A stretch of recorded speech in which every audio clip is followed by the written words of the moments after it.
Hi friends, welcome to నేర్పర్ YouTube channel. ఈరోజు మనం RRB NTPC 25th January shift 1 maths చూస్తున్నాం. ఓకే, సో ఇందులో ఫస్ట్ క్వశ్చన్, ఒక వ్యక్తి 4 km/h వేగంతో వెళ్తుండు. అతని ఒక వాహనం దాటుకొని వెళ్ళింది. అది 300 మీటర్ల వరకు మాత్రమే కనపడుతుంది. అతనికి 4 నిమిషాలు మాత్రమే కనపడుతుంది. అయినా వాహనం యొక్క వేగం కనుక్కోమంటుంది. ఓకే, సో 4 km/h వేగంతో వెళ్తున్న వ్యక్తిని అది దాటింది. ఎప్పుడు దాటింది? ఇంకొక విషయం ఏంటంటే, ఆ పర్సన్ వెళ్తున్నాడు. అంటే జనరల్‌గా మనలే ఊహించుకోండి. మనం నడుచుకుంటూ వెళ్తున్నాం అనుకుందాం. ఓకే, సో మనం నడుచుకుంటూ ఎంతో కొంత స్పీడ్‌తోనైతే పోతాం కదా మనం. మనం నడుచుకుంటూ వెళ్తుంటే మనల్ని ఒక వెహికల్ క్రాస్ చేసి వెళ్ళిపోతుంది. జనరల్‌గా మనం వాకింగ్ చేసేటప్పుడు కూడా. అయితే అది మనకు కొద్ది దూరం మాత్రమే కనపడుతుంది కదా. సో తర్వాత మన ఐసైట్ అంత ఉండదు. సో వెళ్ళిపోతాం. మనకు కనపడకుండా పోతది. ఓకే, సో అట్లా 300 మీటర్ల వరకు కనపడుతదంట. అది కూడా 4 నిమిషాల వరకు కనపడుతదన్నట్టు.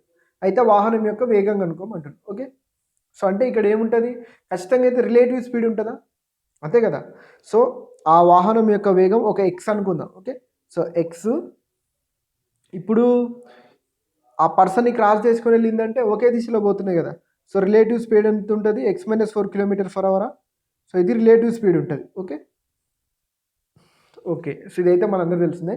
ఇప్పుడు మనకి రిలేటివ్ స్పీడ్ వస్తది. ఆ రిలేటివ్ స్పీడ్ ఏందంటే చూడండి.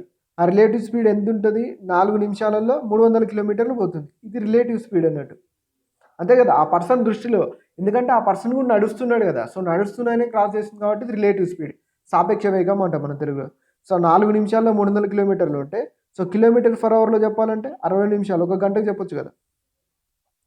ఎంత? 4×15 = 60. Okay, so 3×15 = 45. 2 సున్నాలకి 2 సున్నాలు. ఓకే, సో 4500 కిలోమీటర్లు. 60 నిమిషాల్లో 4500 కిలోమీటర్లు అంటే ఒక గంటకి 4500 మీటర్లు ఇది. సారీ మీటర్లు ఇది. 4500 మీటర్లు అంటే 4.5 కిలోమీటర్సేనా? So 4.5 kilometres. Okay, so 4.5 kilometres ఏంటిది? ఇది రిలేటివ్ స్పీడ్. అంటే x-4 km/h అనేది ఏంటిది మనకి ఇక్కడ? 4.5 km/h. మనకు ఓన్లీ వెహికల్ స్పీడ్ కావాలి కదా. సో వాహన వేగం ఏమనుకున్నాం మనం? ఎక్స్ అనుకున్నాం కాబట్టి సో మైనస్ ఇటు పోతే ప్లస్ అవుతుంది. 4 + 4 ఎంత? 8.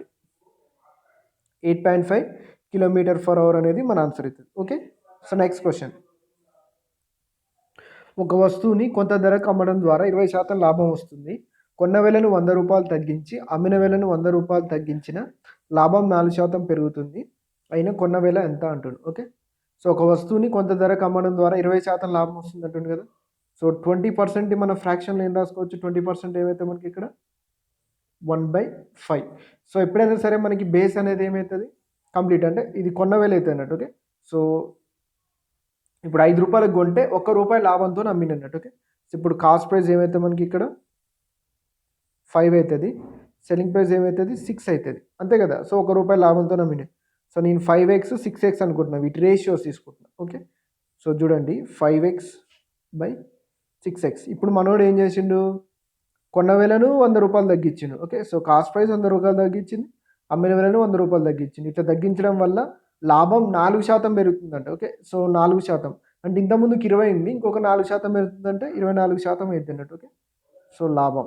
సో మనం కొన్న వేల ఒక 100 అనుకున్నాం. ఇక్కడ మనం కొన్న వేల అమ్మిన వేల తీసుకున్నాం కదా మనం ఇక్కడ. ఓకే, సో సారీ మనది పైది కొన్న వేల, ఇది కాస్ట్ ప్రైస్ని సూచిస్తే, ఇది అమ్మిన వేలను సూచిస్తే కదా. ఇక్కడ తీసుకునే ఫ్రాక్షన్ కూడా అదే సూచించాలన్నట్టు. ఓకే, సో 24% పెరుగుతుందంటే 24% అంటే 24/100.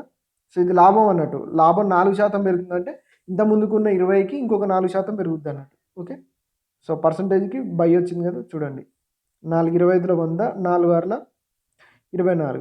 ఓకే, సో 25 అనేది ఇక్కడ ఏమవుతుంది మనకి? ఇక్కడ కాస్ట్ ప్రైస్ అవుతుంది. ఓకే, సో సెల్లింగ్ ప్రైస్ ఏమవుతుంది? ₹6 లాభంతో అమ్ముతుంది కాబట్టి ₹31 అవుతుంది. ఓకే, సో ఇదే అన్నట్టు. సో క్రాస్ మల్టిప్లై చేస్తే చూద్దాం మనం. క్రాస్ మల్టిప్లై 31 × 5x, దీన్ని ఇట్లనే ఉంచండి. -31 × 100, ఎందుకంటే మనకి తర్వాత క్యాలిక్యులేషన్ ఈజీగా ఉంటుంది. సో 25 × 6x -25 × 100 కదా. సో దీని క్యాలిక్యులేషన్లో మనం ఈజీగా ఎట్లా చేసుకోవాలో చూద్దాం. చూడండి, సో 31 × 5x, 25 × 6x ఉందా? దీని మెయిన్ మల్టిప్లై చేయడం కాకుండా ఏమన్నా చేయొచ్చా? 35 × 5x ఉంది కదా. సో దీన్ని నేను ఏం రాస్తున్నా అంటే 5×5 = 25 రాయొచ్చా? రాయొచ్చు కదా. ఓకే. సో నేనేం రాస్తుండంటే 30 ఇంటూ 5x రాస్తున్నా. రాయచ్చా? ఈ 5 30 ఇటు తీసుకుంటున్నా. సో చూడండి దీనేం రాస్తుండంటే 30 ఇంటూ 5x రాస్తున్నా. రాసుకోవచ్చు కదా! అంతేనా కదా? సో 30 ఇంటూ 5x ఎందుకు రాసిందంటే ఇక్కడ 5x ఉంది కదా! సో ఇక్కడ కూడా 5x ఉందనుకో మనకి క్యాలిక్యులేషన్ ఈజీగా అవుతుంది. సో 31 ఇంటూ 5x అంటే ఇక్కడ 5xలు 31 ఉన్నాయి. ఇక్కడ 5xలు 30 ఉన్నాయి. ఇది ఇటు సైడ్ వస్తే మైనస్ అవుతుంది కదా! సో మైనస్ అయితే 30 5x ఉన్నాయి కదా! 31 5xలోంచి 30 5x తీసేస్తే ఏముంటది? ఒకటే 5x ఉంటది. ఓకే. సో నెక్స్ట్ 2500 నుంచి సారీ ఇది ఇటు వస్తది కదా! సో ఇది ఇటు తీసుకుపోదాం. నెగెటివ్ వచ్చే ఛాన్స్ ఉందా? ఓకే. సో ఈ 31 ఇటు పోతే ప్లస్ అయితే కదా! సో ఇది మైనస్ ఉంది. కరెక్టే. సో 31 వందలలోంచి 25 వందలు తీసేస్తే ఏముంటది? 600 ఉంటది. అంతేనా? సో మనకు కావాల్సింది ఏంటిది? కొన్న వేల అడిగింది కదా! సో 5xఏగా మనకు కావాల్సింది 600. ఓకే. So next question. ఇది మీరు ఇప్పుడు నేను ఇక్కడ చేసిన క్యాలిక్యులేషన్ అనేది స్పీడ్‌గా కొంచెం ఆలోచించగలిగితే ఈజీగా చేయొచ్చు అన్నట్టు. ఓకే. కొంచెం ప్రాక్టీస్ ఉన్నవాళ్ళు. ఓకే. Next question. ఒక రాంబోస్ యొక్క భుజం 17 సెంటీమీటర్లు, ఒక కర్ణం 16 సెంటీమీటర్లు అయిన రాంబోస్ వైశాల్యం కనుక్కోండి. ఓకే. సో రాంబోస్ యొక్క భుజానికి కర్ణాలకి మధ్య రిలేషన్ మనకు తెలుసు. So 4a² is equal to d1² plus d2² ఇది మ్యాక్సిమం మనందరికి ఐడియా ఉంది. సో దీంట్లో సబ్స్టిట్యూట్ చేసి కూడా దీంట్లో మనం d1 d2 కనుక్కొని 1/2 d1 d2 వేసేస్తే మనకి రాంబోస్ వైశాల్యం వస్తుంది. ఓకే. సో 1/2 d1 d2 అనేది ఏంటిది? ఇక్కడ మనకి వైశాల్యానికి సంబంధించిన ఫార్ములా అన్నట్టు. ఓకే. సో అలా కాకుండా మనకి రాంబస్ గురించి రాంబస్ డయాగ్రామ్ దీని కన్స్ట్రక్షన్ ఐడియా ఉంటే చూడండి. సో రాంబస్ యొక్క 2 కర్ణాల మధ్య ఎప్పుడైనా సరే 90 డిగ్రీల కోణం ఉంటుంది అన్నట్టు. ఓకే. అది ఎటు సైడ్ చూసినా కూడా ఇది చాలా చాలా ఇంపార్టెంట్ పాయింట్. మీకు జామెట్రీలో కూడా యూస్ అవుతుంది చూడండి. సో ఇందులో యొక్క రాంబస్ యొక్క భుజం 17 సెంటీమీటర్లు అయితే ఒక కర్ణం 16 అంటున్నాం. అంటే కర్ణం ఇది ఎగ్జాక్ట్లీ మధ్య బిందువు అన్నట్టు. ఈ 2 ఖండించుకునే దగ్గరికి ఈక్వల్గా విడిపోతాయి. ఇది 8 ఇది 8 16 ఉంటుంది. అయినా రాంబస్ వైశాల్యం కనుక్కోమంటారు. ఓకే. సో మనకు ఆల్రెడీ ఇది మనకు తెలుసని అనుకుంటున్నాను. రైట్ యాంగిల్ ట్రయాంగిల్ కాంబినేషన్ 8 15 17 అని ఉంటుంది. సో మీకు ఐడియా ఉందని అనుకుంటున్నా. సో ఇది 8 8 16 అయితే ఇది 15 15 30 ఉంటుంది. ఓకే. సో ఒక డయాగ్నల్ మనకు తెలిసింది ఎంత ఉంది? 8 + 8 16 ఉంటుంది. ఇంకొకటి ఎంత ఉంది? 15 + 15 30 ఉంటుంది. 1/2 d1 d2 వేస్తే సరిపోతుంది. 2 ఎమ్ముల 16 నెక్స్ట్ 8 3 24 పక్కన 0కి 0 240 square units. Okay. So centimetres ఇచ్చారు కాబట్టి స్క్వేర్ సెంటీమీటర్స్ అన్నట్టు. ఓకే. Next question. ఒక ఘనం యొక్క భుజాన్ని 50% పెంచిన ఉపరితల వైశాల్యంపై ప్రభావాన్ని కనుక్కోమంటారు. ఓకే. సో ఒక ఘనం యొక్క భుజాన్ని 50% పెంచిరు అన్నట్టు. దాని ఉపరితల వైశాల్యంపై ప్రభావం కనుక్కోమంటారు. ఉపరితల వైశాల్యం అంటే సో ఉపరితల ఎప్పుడైనా సరే వైశాల్యం అంటే స్క్వేర్లలో ఉంటుంది గుర్తుపెట్టుకోండి. ఘన పరిమాణం అంటే క్యూబ్లలో ఉంటుంది. సో వైశాల్యం అంటే సంథింగ్ స్క్వేర్. సంపూర్ణ ఉపరితల వైశాల్యం ఉండడానికి 6a² వస్తుంది. జస్ట్ మామూలుగా 4 సైడ్స్ కనుక్కొని ఉంటుంది. దానికి 4a² వస్తుంది. ఓకే. సో ఎట్లుంటే స్క్వేర్ అయితే వస్తుంది. సో అంటే స్క్వేర్ ఉందంటే 2 టైమ్స్ సక్సెసివ్ అన్నట్టు. క్యూబ్ ఉంటే 3 టైమ్స్ సక్సెసివ్. అంటే ఒక ఇనిషియల్గా 100 ఉంది అనుకుందాం. సో ఫస్ట్ ఒక 50% పెరిగింది. ఏమవుతుంది? 150. సో నెక్స్ట్ ఇంకొక 50% పెరిగింది అనుకో. సో ఎంత? 150లో సగమే కదా. సో 75. 150 + 75 అంటే ఎంత? 225. అంటే ఓవరాల్గా ఎంత పెరిగింది? 125% పెరిగింది. అంతేనే కదా? సో లేదు మాకు ఇట్లా అర్థం కావట్లేదు సార్ అంటే దీన్ని ఇంకోలాగా కూడా చేయొచ్చు. ఒక ఘనం యొక్క భుజాన్ని 50% పెంచినాం అంట. ఓకే. సో 50% అంటే ఫ్రాక్షన్ ఏం రాస్తాం మనం? 1/2 అంతేనా? మీకు తెలిసిన ఫార్ములా ప్రకారమే చూద్దాం. సో ఉపరితల వైశాల్యం అంటే 4 ఉపరితలాలు తీసుకుంటాం కదా 4a². లేదా మీరు సంపూర్ణ ఉపరితల వైశాల్యం 6a² కూడా తీసుకోండి. ఓకే. సో ఇదే 4a² తీసుకుందాం. సో ఇనిషియల్గా 2 ఉంది అనుకుందాం 1/2 ఉంటే. సో 2 ఉండేది 50% పెరిగితే ఏమవుతుంది? 2 + 1 3 అవుతుందా? ఓకే. సో ఇది సైడ్ ఇనిషియల్గా 2 ఉండేది. సో ఇప్పుడు 3 అయింది. సో ఇక్కడి నుంచి ఇక్కడికి వైశాల్యం ఎంత పెరిగింది అంటారు. సో ఇక్కడ 2 ఉన్నప్పుడు వైశాల్యం ఎంత ఉంది? 4 × 2² అంటే 4 4 × 4 కదా 16. నెక్స్ట్ 4 × 3² అంటే 4 × 9 36. సో ఇక్కడ నుంచి ఇక్కడికి ఎంత పెరిగింది? సో చూద్దాం. ఇక్కడ నుంచి ఇక్కడికి ఎంత పెరిగింది? 20 పెరిగింది. సో 20/16 × 100 చేయండి. ఓకే. సో 4 4 16 4 5 20 4 25 100. సో 25 5 ఎంత? 125. సో 125%. ఇట్లా కూడా వచ్చింది. లేదు ఇట్లా కూడా మాకు రాదంటే సక్సెసివ్ తీసుకోండి. x + y + xy/100 ఈ ఫార్ములా తెలుసు కదా. సో 50% స్క్వేర్ కాంపోనెంట్ అంటే 2 టైమ్స్ వస్తుంది అన్నట్టు.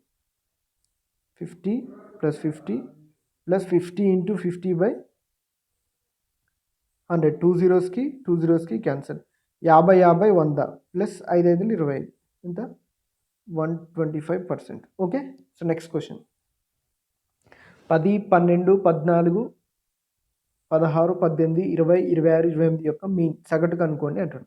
ఓకే. సో 10 + 2 12 + 2 14 + 2 16 + 2 18 + 2 కానీ ఇక్కడ మనకి మిస్ అయిపోయింది కదా 20 26 28 అనేవి. అంటే నేను ఎందుకు చూస్తున్నా అంటే గ్యాప్ అవి ప్రోగ్రెషన్ ఆర్థమెటిక్ ప్రోగ్రెషన్ ఉంటే చాలా ఈజీగా మనం ఆన్సర్ కనుక్కోవచ్చు. కానీ ఇక్కడ మిస్ అయిపోయింది. ఇక్కడ వరకు ఉన్నాయి మనకి. ఓకే. సో ఇక్కడ వరకు ఉన్నాయి. అన్నిటికీ 2 యాడ్ చేసింది కదా 10 + 2 12 + 2 14 + 2 16 + 2 18 + 2. సో అంటే ఇక్కడ నుంచి ఇక్కడ వరకు యావరేజ్ మనం ఈజీ కనుక్కోవచ్చు కదా. సో చూడండి ఇక్కడ నుంచి ఇక్కడ వరకు యావరేజ్ ఎంత. సో మళ్ళీ మొత్తం మనం అన్నింటిలో కనుక్కునేటప్పుడు మిస్ అవుతుందేమో, అన్నిటికి కలిపి చేయాలేమో. సో చూద్దాం. సమ్ అయితే ఈజీ కనుక్కోవచ్చు కదా. 1 2 3 4 5 6 ఉన్నాయి మనకి ఇక్కడ. సో దీని యావరేజ్ 15 అవుతుంది. ఓకే. అంతే కదా middle number. So middle number 15 కదా. సో ఇవన్నీ ఉన్నాయి 6 ఉన్నాయి 15 6 90. వీటి సమ్ ఈజీ కనుక్కోవచ్చు మనం. 90 + 26 28 ఎంత 26 + 28 ఎంత ఉంటుంది 20 25 25 50. ఇక్కడ ఒకటి 51 ఇక్కడ ఒకటి 3 54 ఎంత 144 డివైడెడ్ బై 8. ఇక్కడ 6 అంటే +2 8 8 ఒకట్ల 8 8 64 18 యావరేజ్ వస్తుంది. మీన్ అదే కదా. ఓకే. Next question. లేకపోతే అన్నిటిని యాడ్ చేసి కూడా తీసుకోవచ్చు. కాకపోతే ఏంటంటే నేను ఆర్థమెటిక్ ప్రోగ్రెషన్ ఉంటాయేమనుకున్నా. సో ఇక్కడ వరకు ఉన్నాయి కాబట్టి సింపుల్గా వీటి సమ్గా యావరేజ్ కనుక్కోవాలనుకుంటే మిడిల్ నెంబర్ కదా. సో ఇక్కడ ఇటు సైడ్ 3 ఇటు సైడ్ 3 ఎగ్జాక్ట్గా ఉన్నాయి కాబట్టి ఈ 14 16 మిడిల్ నెంబర్ ఎంత 15 అదే మన యావరేజ్ అవుతుంది. సో సమ్ కావాలంటే average into number of observations కదా. So average into number of observation 15 into 6 ఇవి 6 ఉన్నాయి కాబట్టి 90 + 54 ఇవి 54 కాబట్టి యాడ్ చేసి చేసేసినట్టు. Okay. Next question 0.25 divided by 0.025 into 0.0025 into 25 అంటే 25 వాల్యూ కనుక్కోవాలి మనం ఇప్పుడు. ఇక్కడ రెండింటి తర్వాత పాయింట్ ఉందా. సో దీన్ని 2.5 అనుకోవచ్చు కదా. 25కి 25 క్యాన్సిల్ అయిపోయింది. ఇక్కడ 2.5 ఇంటూ 0.0025 ఉంది. ఓకే. ఇక్కడ 1 ఇక్కడ 4 అంటే ఓవరాల్గా మొత్తం 5 తర్వాత పాయింట్ ఉంది కాబట్టి పైన 5 zeros పెట్టుకుంటున్నాను నేను. ఓకే. సో 5 zeros పెట్టుకొని 25 ఇంటూ 25 పెట్టుకుంటున్నాను. ఓకే. సో 25 4 100 తర్వాత ఉన్న 3 సున్నాలు పెట్టుకుంటున్నా. నెక్స్ట్ మళ్ళీ 25 4 100. Okay. So 4 4 16 0 160. Okay. Next question 200 మరియు 1000 మధ్యలో 7తో భాగించబడే సంఖ్యలు ఎన్ని అంటుంది. సో ఇక్కడ మధ్యలో అంటుండు బిట్వీన్. ఓకే. సో 200కి 1000 అంటే మనం ఆల్రెడీ చెప్పుకున్నాం. ఫస్ట్ 1 నుంచి 1000 వరకు కనుక్కోవాలి. కానీ ఇక్కడ మన క్వశ్చన్ ఏమంటారు 200 మరియు 1000 మధ్యలో అంటుంది. 200 మరియు 1000 మధ్యలో అంటే 201 ఉంటుంది 999 1000కి మధ్యలో అంటుండు. ఓకే. సో మధ్యలో కాకుండా 200 నుంచి 1000 వరకు అంటే వేరేలాగా ఉంటుంది. 200 మరియు 1000 మధ్యలో ఉంటుంది. ఓకే. సో బిట్వీన్ అన్నట్టు మధ్యలో అంటే ఇంగ్లీష్లో బిట్వీన్ అన్నట్టు. సో బిట్వీన్ అంటే ఇవే తీసుకోవాలి. 200కి మధ్యలో తర్వాత వచ్చే 201 999 వరకు అన్నట్టు. ఓకే. సో ఫస్ట్ మనం ఏం చేస్తాం 1 నుంచి 999 వరకు ఎన్ని 7తో డివైడ్ అవుతున్నాయో చూస్తాం. మళ్ళీ 1 నుంచి 201 వరకు ఎన్ని 7తో డివైడ్ అవుతాయో చూస్తాం. దీంట్లోంచి తీసేస్తే మనకి 201 నుంచి 999 వరకు వస్తాయి కదా. సో అదే చేద్దాం చూడండి. సో ఫస్ట్ 1 నుంచి 999 వరకు 7తో డివైడ్ అయ్యి ఎన్ని ఉన్నాయి. నెక్స్ట్ 201 వరకు ఎన్ని ఉన్నాయి 7తో డివైడ్ అయ్యి చూసి సబ్ట్రాక్ట్ చేస్తే సరిపోతుంది. 7 1 7 2 మిగిలింది 29 అంటే 7 3 21 7 4 28 ఇంకా 1 మిగిలింది అంటే 19 అంటే 2 14. సో అయిపోయింది. నెక్స్ట్ ఇదెంత 7 14 అంతే 7 14 అంటే ఇంకా 6 మిగులుతుంది 61 అంటే 7 56. సో మనం ఏం చేయాలి 142లోంచి 28 తీసేస్తే ఎన్ని వస్తాయో అదే మన ఆన్సర్. సో 12 నుంచి 8 పోతే ఎంత 4 3 నుంచి 2 పోతే 1. సో 1కి 1 సో 114 114 ఉంటాయి అన్నట్టు. ఎట్లా 200 మరియు 1000 మధ్యలో 7తో భాగించబడే సంఖ్యలు ఎన్ని ఉంటాయి? 114 ఉంటాయి. ఓకే. Next question. ఒక చతురస్రం యొక్క వైశాల్యం 36 సెంటీమీటర్ స్క్వేర్. ఈ చతురస్రం యొక్క భుజాల యొక్క మధ్య బిందువులతో ఏర్పాటైన చతురస్రం యొక్క వైశాల్యం కనుక్కోండి అంటుంది. అంటే వాళ్ళు ఏమంటున్నారంటే ఒక చతురస్రం యొక్క వైశాల్యం ఇచ్చింది మనకి. సో దీని యొక్క వైశాల్యం 36 సెంటీమీటర్ స్క్వేర్. సో దీని భుజాల యొక్క మధ్య బిందువులు ఉంటాయి కదా. సో ఈ మధ్య బిందువులతోని ఇంకొక చతురస్రం ఏర్పడింది అన్నట్టు. ఇంకొక చతురస్రం ఏర్పడితే ఆ చతురస్రం యొక్క ఏరియా, ఈ చతురస్రం యొక్క వైశాల్యం, దీని యొక్క వైశాల్యం కనుక్కోమంటారు. దీని యొక్క వైశాల్యం కనుక్కోవాలంటే మీకు ఒక సింపుల్ లాజిక్ చెప్తాను చూడండి దీని వైశాల్యం కనుక్కోవడానికి. సో ఇప్పుడు 36 సెంటీమీటర్ స్క్వేర్ కదా. సో ఏ స్క్వేరే కదా. So A square is equal 36 అయితే ఏ ఈజ్ ఈక్వల్ 6 కదా. సో ఏ ఈజ్ ఈక్వల్ 6 అంటే ప్రతి సైడ్ 6 ఉంటుంది. సో మధ్య బిందువు, ఇది మధ్య బిందువు అయితే ఇక్కడి నుంచి ఇక్కడికి 3, ఇక్కడి నుంచి ఇక్కడికి 3 ఉంటుంది కదా. సో మధ్య బిందువు కాబట్టి సో ఇది 3, ఇది 3 ఉంటుంది. ఇది 3, ఇది 3, ఇది 3, ఇది 3. సో స్క్వేర్లో ఇక్కడ ఎప్పుడైనా 90 డిగ్రీలు ఉంటుందని ఇది మనందరూ తెలిసిన విషయమే. సో 90 డిగ్రీలు ఉంటుంది. సో దీన్ని మనం 2 విధాలుగా చేయొచ్చు.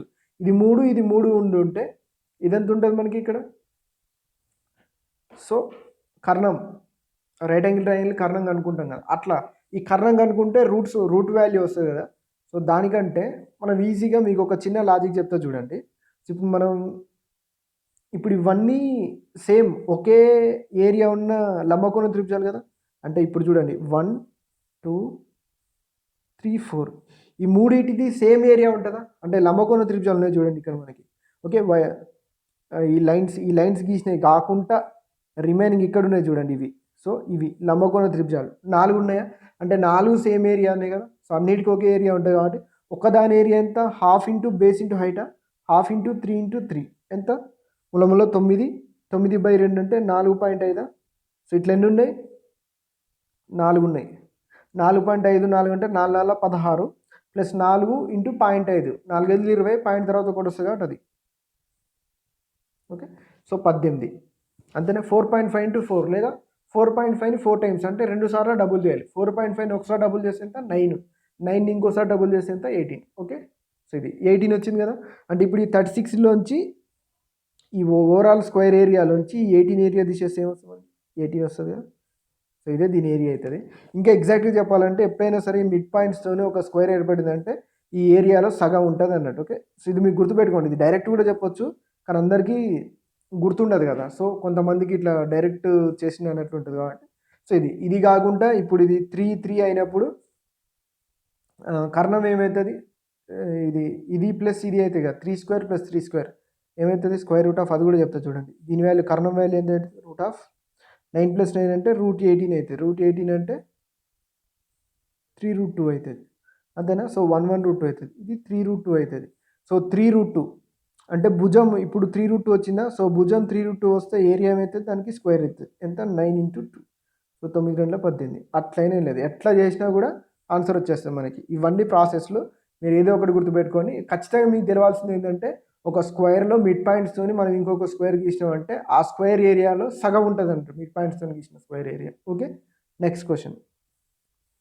7^13 + 1 ఈజ్ డివైడెడ్ బై 6. శేషం ఎంత? ఇట్లా డివైడ్ చేస్తే శేషం ఎంత వస్తుంది అంటారు. ఓకే. సో రిమైండర్లో మీరు చాలా ఈజీగా గుర్తుపెట్టుకోవాల్సింది ఏంటంటే ఇప్పుడు ఈ 6 కంటే 7 ఎంత? 1 ఎక్స్ట్రా ఉంది కదా. ఓకే. సో 1 డైరెక్ట్ డివైడ్ చేయండి. సో 7ని 6తో డివైడ్ చేస్తే రిమైండర్ ఎంత వస్తుంది? 1 కదా. సో 1^13 + 1. ఓకే. సో 1^13 అంటే 1 కదా. సో 1 + 1 ఏమవుతుంది? 2. ఈ 2నే రిమైండర్ అవుతుంది అన్నట్టు. ఓకే. సో ఎందుకు అనేదని మీకు ఇలా కాకుండా సింపుల్గా చెప్తా చూడండి. ఓకే. సో ఇది ఇలానే ఎందుకు అవుతుంది అంటే మనం 7^13ని తీసుకోలేం లేదు కానీ 7² తీసుకుందాం. ఫస్ట్ 7ని తీసుకుందాం. ఓకే. సో 7/6. సో 7/6 6/7 అంటే 6 × 1 6. శేషం ఎంత మిగిలింది? 1 మిగిలిందా? సో ఇదైతే క్లారిటీ ఉంది కదా. ఇప్పుడు 7² తీసుకుందాం. ఓకే. సో 7²/6 తీసుకుందాం. 7² అంటే మనం రాయగలుగుతాం కదా. సో 49/6. ఓకే. చూడండి 6 48. శేషం ఎంత వచ్చింది? 1 వచ్చిందా? సో ఇదే 7²ని ఇట్లా చేస్తున్నాను నేను. 6 × 1 6 కొట్టేసిన అంటే 1 మిగులుతుంది శేషం. దానికి స్క్వేర్ తీసుకున్నాను అంతే అన్నట్టు. సో స్క్వేర్ తీసుకుంటే ఎంత వచ్చిందో అంతే శేషం అవుతుంది. లేదా ఇప్పుడు దీన్నే ఇంకోలాగా ఇచ్చింది 7² + 1 / 6 శేషం ఎంత అంటాడు. 7² ఎంత 49. ఓకే, సో +1 అంటే 50/6. 50/6 అంటే సేమ్ 6 48, శేషం ఎంత వచ్చింది 2. ఓకే, సో చూడండి ఇట్లా చేసినా అదే వస్తుంది. ఇప్పుడు దీన్నే 7² అని చేద్దాం చూడండి. 7² + 1/6 ఉందా, సో 6 ఒకట్ల 6, సో 1కి పవర్ స్క్వేర్ ఉంది కాబట్టి సో 1² + 1 అది 1² + 1 ఉంది, సో 1 + 1 ఎంత 2. ఇట్లా చేసినా 2నే వస్తుంది, ఇట్లా చేసినా 2నే వస్తుంది. ఓకే, సో అది ఇప్పుడు ఈ 7 + 1/6ని మనం అట్లా ఎక్స్పాండ్ చేసుకుంటూ రాసుకుంటూ పోయి చేసిన సేమ్ అదే రిమైండర్ వస్తుంది అన్నట్టు. ఓకే, సో అది నెక్స్ట్ క్వశ్చన్. √7 + √2 / √7 - √2 x + y √14 అయిన y విలువ ఎంత అంటుంది. ఓకే, సో దీన్ని రేషనలైజ్ చేద్దాం. రేషనలైజ్ చేస్తే √7 + √2 ఇంటూ ఇది √7 + √2తోనే కదా మనం రేషనలైజ్ చేయగలిగేది. Okay, so divided by same అంతే ఉంటుంది, √7 - √2 ఇంటూ √7 + √2, లేదా ఇరువైపులా √7 + √2తో భాగిస్తున్నాం అనుకుందాం. ఓకే, సో ఇదేమైతే మనకి ఇక్కడ లాస్ట్కి ఈక్వేట్ చేద్దాం దీనికి. ఇక్కడ మనకి ఏమొస్తుంది, √7 + √2 హోల్ స్క్వేర్ వస్తుందా, పైన కింద ఏమొస్తుంది a + b into a - b, a² - b² అంటే √7 హోల్ స్క్వేర్ అంటే 7, 2 హోల్ స్క్వేర్ అంటే √2 హోల్ స్క్వేర్ అంటే 2. ఓకే, సో దీన్ని ఎక్స్పాండ్ చేస్తే ఏమొస్తుంది మనకి 7. ఓకే, a² అంటే √7², b² అంటే √2² ప్లస్ 2ab అంటే √7 × √2 అంటే 7 14, √14 డివైడెడ్ బై ఎంత 5. 7 + 2 అంతా 9 కదా, సో 9 + 2 √14/5. దీన్ని ఏం రాసుకోవచ్చు మనం 9/5 + 2/5 √14. మనల్ని ఏం అడుగుతుండు, వాల్యూ ఆఫ్ y అడుగుతాడు. సో y ప్లస్లో ఎంత ఉంది, సో దీన్ని కంపేర్ చేయండి. x + y √14 = ఏమొచ్చింది మనకి 9/5 + 2/5 √14. ఓకే, సో y ప్లస్లో ఎంత ఉంది మనకి ఇక్కడ 2/5 అయింది, x ప్లస్లో 9/5. x అడిగితేనేమో 9/5, y అడిగితేనేమో 2/5. Okay, next question. రాము మరియు అతని తండ్రి యొక్క వయసులో నిష్పత్తి 1:4 మరియు 4 సంవత్సరాల క్రితం వారి వయసుల మధ్య నిష్పత్తి 1:6 అయిన తండ్రి ప్రస్తుత వయస్సు ఎంత అంటుంది. ఓకే, సో ప్రస్తుత వయస్సుల నిష్పత్తి ఇక్కడ ఇచ్చింది మనకి 1:4. సో రాము వాళ్ళ ఫాదర్ అన్నట్టు. ఓకే, సో 4 సంవత్సరాల క్రితం. ఓకే, సో 4 సంవత్సరాల క్రితం ఇదే రేషియో ఎట్లుంటుంది, 1:6 లెక్క ఉండేది. సో మనం ఇంతకుముందు కూడా చాలాసార్లు చెప్పుకున్నాం, ఎప్పుడైనా సరే వాటి ఏజ్ల మధ్య అంటే వాళ్ళ ఏజ్ల మధ్య తేడా మారదు, డిఫరెన్స్ అనేది ఎప్పుడైనా చేంజ్ కాదు. ఇది 3 ఉంది కదా, ఇది ఎంత ఉంది 5 ఉంది, ఇది ఎప్పటికైనా చేంజ్ కాదు కాబట్టి దీన్ని 3తోని దీన్ని 5తో మల్టిప్లై చేయాలి. సో ఓవరాల్గా మల్టిప్లై చేయాల్సి వస్తుంది మనకి. సో రాము ఫాదర్ 3 × 1 = 3, 3 × 4 = 12, సారీ 5తో కదా మనం చేసింది, 5 × 1 = 5, 5 × 4 = 20, ఇది 3 × 1 = 3, 3 × 6 = 18. ఇప్పుడు చూడండి డిఫరెన్స్, 5కి 20కి డిఫరెన్స్ ఎంత 15, 3కి 18 డిఫరెన్స్ ఎంత 15. వాళ్ళ ఏజ్ల మధ్య తేడా అనేది ఎప్పటికీ మారదు. దీనికి సంబంధించిన ఎగ్జాంపుల్స్ మనం చాలాసార్లు చెప్పుకున్నాం. సో చూడండి ఇక్కడ నుంచి ఇక్కడికి ఎంత ఉంది 2 పార్ట్స్ ఉంది కదా, సో ఇక్కడ నుంచి ఇక్కడ కూడా 2 పార్ట్స్ సేమ్ ఉంది కదా. సో 2 పార్ట్స్ అనేది ఎప్పుడు 4 సంవత్సరాల క్రితం కదా. ఓకే, సో 4 సంవత్సరాల క్రితం అంటే 2 పార్ట్స్ ఈక్వల్ టు ఎంత 4 ఇయర్స్. ఓకే, సో మళ్ళీ ఏమడుతుండు, తండ్రి ప్రస్తుత వయసు ఎంత 20 పార్ట్స్ కదా, సో 20 పార్ట్స్ ఎంత, సో 10 టైమ్స్ ఉంది కదా, ఇది కూడా 10 టైమ్స్ 40 ఇయర్స్ వస్తుంది అన్నట్టు. ఓకే, సో ప్రస్తుత వయసు ఇక్కడ ఉన్నాయి, ప్రస్తుత వయసు నిష్పత్తులే కదా పైన ఉన్నాయి, సో అవి తీసుకోవాలి. ఒకవేళ 4 సంవత్సరాల క్రితం ఇవి తీసుకున్నాం అనుకో, మళ్ళీ 4 సంవత్సరాలు యాడ్ చేయాల్సి వస్తుంది అన్నట్టు. Okay, so next question. 1391 నుండి ఏ సంఖ్యను తీసివేస్తే 7, 9, 11తో భాగిస్తే శేషం ప్రతిసారి 3 వస్తుంది అంటుంది. ఓకే, సో 1391 నుంచి ఏ సంఖ్యను తీసేస్తాం మనం, 7, 9, 11తో భాగిస్తే శేషం ప్రతిసారి 3 వస్తుంది అంటుంది కదా. సో అంటే ఖచ్చితంగా 7, 9, 11తో భాగించాలంటే 7, 9, 11 యొక్క ఎల్సిఎం అయితే మనకు కావాలి. శేషం 3 వస్తుందంటే 3 యాడ్ చేయాలంట, అంతే. దానికి 3 యాడ్ చేస్తే సో ప్రతిసారి శేషం 3 వస్తుంది. ఇదైతే మనకు క్లారిటీ ఉంది, ఇంతకుముందు కూడా మనం చాలాసార్లు చేసినాం. సో కాకపోతే మనం 1391 నియర్ బై నెంబర్ కనుక్కోవాలి. 7, 9, 11 యొక్క ఎల్సిఎం ఎంత, ఇవి 3 ప్రైమ్ నెంబర్సే కాబట్టి సో ఎల్సిఎం అంటే మనం ఖచ్చితంగా వాటిని మల్టిప్లై చేయాల్సిందే. సో చూడండి 7 9 63, 63 × 11 అంటే 693, ఇది మనందరూ తెలిసిందే. సో 693 అనేది వాటి యొక్క ఎల్సిఎం. ఈ 7, 9, 11 యొక్క ఎల్సిఎం కనుక్కున్నాం 693. సో ఇప్పుడు దీంతో మనం 1391 దగ్గరలో ఉన్న నెంబర్ పోవాలి, దాని తర్వాత 3 యాడ్ చేయాలన్నట్టు మనం. ఓకే, సో దీన్ని 2 టైమ్స్ తీసుకుంటే 1191 దగ్గరికి వస్తుంది అనుకుంటా. సో చూడండి, 2 3 6, 2 9 18, 2 6 12, 1 13. ఓకే, సో 1386 దగ్గరకు వస్తుంది.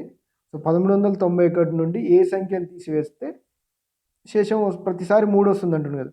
సో ప్రతిసారి 3 శేషం రావాలంటే వీటికి 3 ఎక్స్ట్రా ఉండాలి కదా. 3 ఎక్స్ట్రా ఉంటేనే ఇప్పుడు 7తో కానీ 9తో కానీ 11తో కానీ మనం భాగించినప్పుడు 3 శేషం వస్తుంది అన్నట్టు. ఎక్స్ట్రా ఉంటేనే అది పాసిబుల్ అవుతుంది. Okay, so 6 3 9 8 13. సో 1389. సో ఇక్కడ నుంచి మనం 1391 రావాలంటే ఏం యాడ్ చేయాలి? సో చూడండి, 3 +3నేనా? కాదు, +2 ఇంకా. ఓకే, సో +2 యాడ్ చేయాలి. Okay, so next question. ఒక మినార్ నుండి ఒక బిందువు 16 సెంటీమీటర్ల దూరం, ఇంకొక బిందువు 25 సెంటీమీటర్ల దూరంలో ఉంది. ఈ రెండు బిందువుల మధ్య కోణాలు పూరక కోణాలు, అంటే కాంప్లిమెంటరీ. కాంప్లిమెంటరీ అంటే some of the angles 90 degrees ఉంటాయి అన్నట్టు. అయినా మినార్ ఎత్తు కనుక్కోమంటుంది. సో ఈ టైప్ ఆఫ్ క్వశ్చన్స్ మనం ఆల్రెడీ చేసినాం. సో డైరెక్ట్ ఫార్ములా ఉంటుంది √AB అని. సో ఇక్కడ ఒక బిందువు, ఇక్కడ ఒక బిందువు ఉంది అనుకుందాం. ఇక్కడ నుంచి ఇక్కడికి 16 సెంటీమీటర్లు ఉంటే, సో ఓవరాల్ ఇక్కడ నుంచి ఇక్కడికి ఎంత ఉంది అంటుండు? 25 సెంటీమీటర్లు ఉంది. సో ఇవి రెండు పూరక కోణాలు అయితే ఇవి కనుక్కోవాలి మనం. ఓకే, సో ఒక టీటా ఉంటే ఇంకొకటి 90 - θ ఉంటుంది. ఓకే, సో ఈ యాంగిల్ ఎప్పుడైనా తక్కువ ఉంటుంది, ఈ యాంగిల్ ఎక్కువ ఉంటుంది. సో పొయ్యే కొద్దీ యాంగిల్ పెడుతుంది. 90 - θ అనుకుందాం. సో అనుకొని చేయొచ్చు, లేదా డైరెక్ట్ ఇది హెచ్ అనుకుంటే H is equal to √AB అనే ఫార్ములా ఉంటుంది. √AB అంటే ఇందులో ఒకటి ఏ ఒకటి బి అన్నట్టు. హెచ్ ఈజ్ ఈక్వల్ టు ఎంత? 16 × 25. దీనికి ప్రూఫ్ కూడా చెప్పినా, మీకు ఐడియా ఉందా లేదా? So H is equal to ఎంత? ఒకటి 4, ఒకటి 5 బయటికి వస్తుంది. ఎంత? 20. Okay, so next question. Okay, so proof చెప్తా చూడండి, ఎందుకంటే కొంతమందికి ఇట్లా చేయడం ఇష్టం ఉండదు కాబట్టి. సో ఫస్ట్ ఇందులోంచి టీటా అప్లై చేద్దాం. tan θ అప్లై చేస్తే tan θ ఈజ్ ఈక్వల్ టు ఎంత? ఆపోజిట్ బై అడ్జసెంట్, అంతేనా? So h/25. నెక్స్ట్ ఇక్కడ అప్లై చేసినాం అనుకో tan, ఇక్కడ ఏమవుతుంది? tan 90 - θ అవుతుంది. సో tan 90 - θ అంటే opposite by adjacent, h/16. tan 90 - θ అంటే cot θ నేనా? So cot θ is equal to ఎంత? h/16. ఓకే, సో ఇది మల్టిప్లై చేద్దాం. ఓకే, సో ఇవి రెండింటిని మల్టిప్లై చేద్దాం. మల్టిప్లై చేస్తే ఏమవుతుంది? tan θ × cot θ వాల్యూ ఏమవుతుంది? సో tan θ × cot θ 1 కదా. So 1 is equal to h × h ఏమవుతుంది? h². 16 × 25. రెండింటిని మల్టిప్లై చేస్తున్నాను అన్నట్టు, రెండు equations. So h² is equal to ఏమవుతుంది? 16 × 25 అవుతుంది. h ఈజ్ ఈక్వల్ టు ఏమవుతుంది? √16 × 25. సో అదే వస్తుంది, సేమ్ ఇన్ దాట్లాగానే. Next question. ఒక రైలులో మొదట స్టాప్లో 1/3 వంతు ప్రయాణికులు దిగారు మరియు 96 మంది ఎక్కారు.